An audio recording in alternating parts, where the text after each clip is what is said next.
ज़मीन पर लेटा हुआ जो आप देख रहे हैं वो कोई पुतला नहीं है, बल्कि ये खुद एक आईपीएस अधिकारी हैं, वो भी पूर्व आईपीएस अधिकारी और राष्ट्रीय अध्यक्ष अधिकार सेना के, जो आज झांसी पहुंचे हैं, जो असद और गुलाम के एनकाउंटर की तफ्तीश करते हुए उनके पॉइंट पर पहुंच चुके हैं, जहां उन्होंने पहुंचकर कई पहलुओं पर गहन अध्ययन किया और अलग अलग एंगल से इसमें फोटोग्राफी भी की, जिससे उन्होंने कई पॉइंटों पर सोच विचार कर और गहन अध्ययन करते हुए ये पाया कि पूरा एनकाउंटर फेक दिखाया गया है। परंतु उन्होंने ये बात भी कही कि इस एनकाउंटर की उच्च स्तरीय जांच होनी चाहिए, जिसमें कई पॉइंट सामने आएंगे जो एनकाउंटर को बिल्कुल फर्जी बताते हैं। श्री ठाकुर ने कहा है कि यहाँ जो आने से पहले तथ्य बताए गए थे वो यहाँ पहुँचने के बाद कुछ अलग ही है। वीडियोग्राफी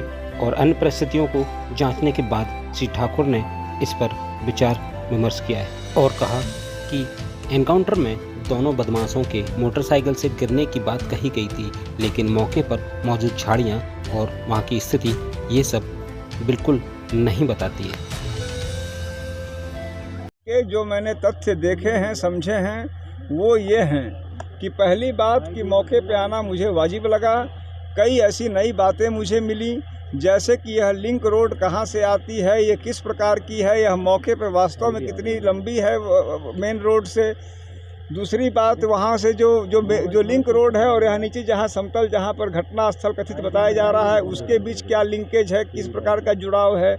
तीसरी बात, यहाँ मौके पे जो तमाम चीज़ें मौके पे हैं, जैसे झाड़ियाँ हैं, यहाँ पे पौधे हैं, पत्थर हैं, उनकी क्या स्थिति है। कई ऐसा दिख रहा है कि मोटरसाइकिल भी और जो असद है वो दोनों उस झाड़ी के ऊपर गिरने की बात कथित रूप से दिख रही है। झाड़ी बिल्कुल सही सलामत है। उसी प्रकार से पौधा, उसके ऊपर एक व्यक्ति के गिरने की बात दिख रही है, वह सही सलामत है। कई पत्थर दिख रहे हैं, एक पत्थर दिख रहा है जिस पर कथित रूप से गुलाम के गिरने की बात है। इनकी चोटें उनके बॉडी पे हैं कि नहीं हैं, इन चोटों को लेके, इन मौके के पौधों को लेके, इन अन्य वस्तुओं को लेके कई नए तथ्य आ रहे हैं जो यहाँ नहीं आने पे मुझे ज्ञात नहीं होते।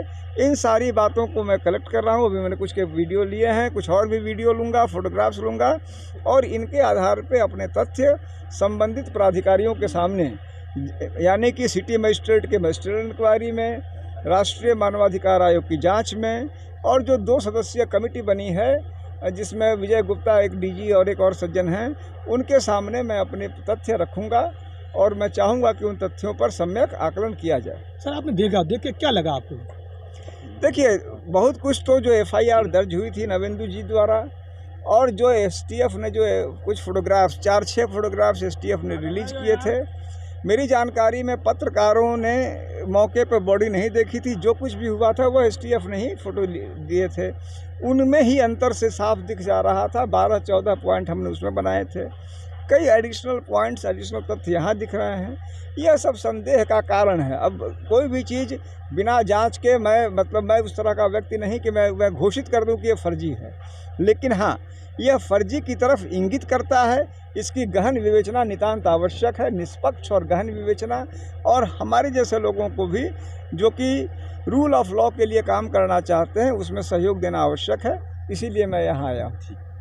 क्या लगता है कि जिस तरीके से झांसी में भी एक मजिस्ट्रेट इंक्वायरी सेटअप की गई है, तो क्या आप वहाँ जाएंगे सिटी मजिस्ट्रेट कार्यालय में? मैं सिटी मजिस्ट्रेट कार्यालय में जा भी सकता हूँ, मैं लिखित में भी दे सकता हूँ, लेकिन निश्चित रूप से मैं, हो सकता है मैं भी जाऊँ सिटी मजिस्ट्रेट के सामने। अगर बैठे होंगे मैं जाऊँगा, उनसे अपनी बात कहूँगा और उनके सामने अपने फैक्ट प्रोड्यूस करूँगा।